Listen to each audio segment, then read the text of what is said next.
नमस्कार my dear friends and welcome एक नए वीडियो में। आप सब लोग कह रहे थे कि भाई नोट्स के लिए क्या करें, क्या इश्यू रहता है बहुत क्योंकि नोट्स कैसे बनाएं। देखिए, ये जो नोट्स मैंने बनाए हैं ये मैं आप लोगों को ना अब आने वाले लेक्चर के माध्यम से समझा दूंगा कि ये मैंने कैसे बनाए हैं, आपको एक एक लेक्चर के माध्यम से। लेकिन देखिए, मैं फिर भी यही कहूँगा कि नोट्स हमारे खुद के रहने चाहिए, क्योंकि जो मेरे नोट्स में मेरी अंडरस्टैंडिंग है ना, वो किसी दूसरे के नोट्स में मेरी अंडरस्टैंडिंग उतनी उस लेवल की नहीं होगी। अब देखिए, ये नोट्स तो मैंने एक अलग पर्पज़ से बनाए हैं, क्योंकि इन नोट्स में ना मैंने सारी चीज़ें इंक्लूड कर रखी हैं। बाकी अगर नोट्स बनाने चाहते हैं ना, तो ऐसे फ्लो चार्ट में रहने चाहिए नोट्स हमारे, जैसे कि इसमें अब कुछ भी। लेकिन अगर आप ये सारी चीज़ें लिखोगे ना, तो कम से कम 3 पेजेस में ये चीज़ें लिख पाओगे आप, लेकिन ये जस्ट आधे पेज में कवर हो चुकी है। तो अब चलते हैं हम नोट्स की तरफ। तो देखिए, सबसे पहले मैं आपको सिंधु घाटी सभ्यता के नोट्स दिखाता हूँ मेरे, ठीक है। तो ये है मेरे सिंधु घाटी सभ्यता के नोट्स। अब मैं क्या करूँगा, आपको आने वाले जो भी वीडियोस होंगे उसमें बता दूंगा सारे नोट्स को पढ़ पढ़ करके। ज़्यादा नहीं, 10-10 मिनट के वीडियोस होंगे, 10 से 15 मिनट के, जिसमें आपको बेसिक अंडरस्टैंडिंग भी हो जाएगी और इनमें कुछ चीज़ इंक्लूड करनी होगी तो वो मैं आपको बता दूंगा। ये हिस्ट्री के, एंशियंट हिस्ट्री के नोट्स हैं। इसी प्रकार से मॉडर्न के भी हैं और मिडाइवल के भी अभी बनाने हैं, क्योंकि मिडाइवल की अभी क्लासेस नहीं हुई हैं, ठीक है। तो ये आप लोग देख सकते हो, ये उसकी जो है टाउन प्लानिंग है, फिर ये उसकी जो है सोशल कंडीशन है, ठीक है। और ये उसका जो है ट्रेड एंड कृषि वगैरह है, ठीक है। और जो सबसे बड़ी बात आती है कि सिंधु घाटी सभ्यता में कौन कौन से स्थल लें, तो ये उनके प्रमुख स्थल हैं जिनकी खोज, जिनके बारे में जो वहाँ पर कौन सी चीज़ें मिली, वो सारी चीज़ें इसमें दे रखी हैं।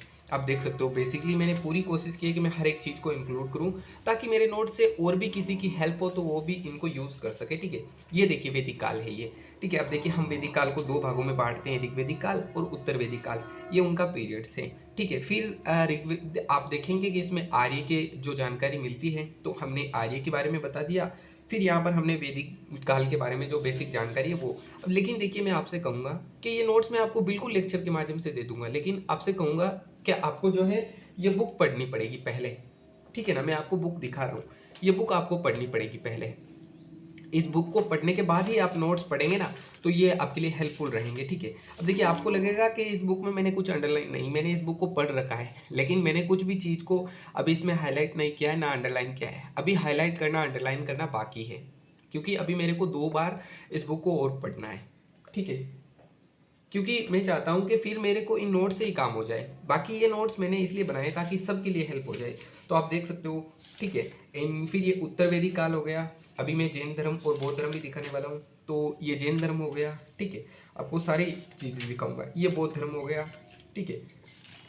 एंड ये महाजनपद काल हो गया, ठीक है, जो आपकी क्लासेस चल रही हैं। फिर ये महाजनपद काल के बाद जो मौर्य वंश आया था, आपको पता होगा, मगध महाजनपद जो सबसे शक्तिशाली था, उसमें विभिन्न राजवंश आए थे, तो ये वो राजवंश हो गए।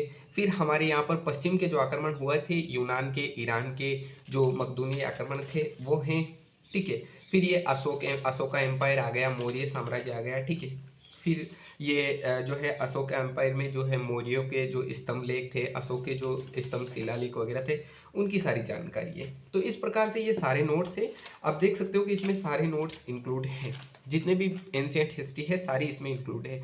तो ये मेरे हिस्ट्री के नोट्स हैं। इन अगर आप लोग चाहते हो कि मैं इन्हें लेक्चर वाइज आप तक प्रोवाइड करूँ, तो आप लोग कमेंट इन चैनल को सब्सक्राइब जरूर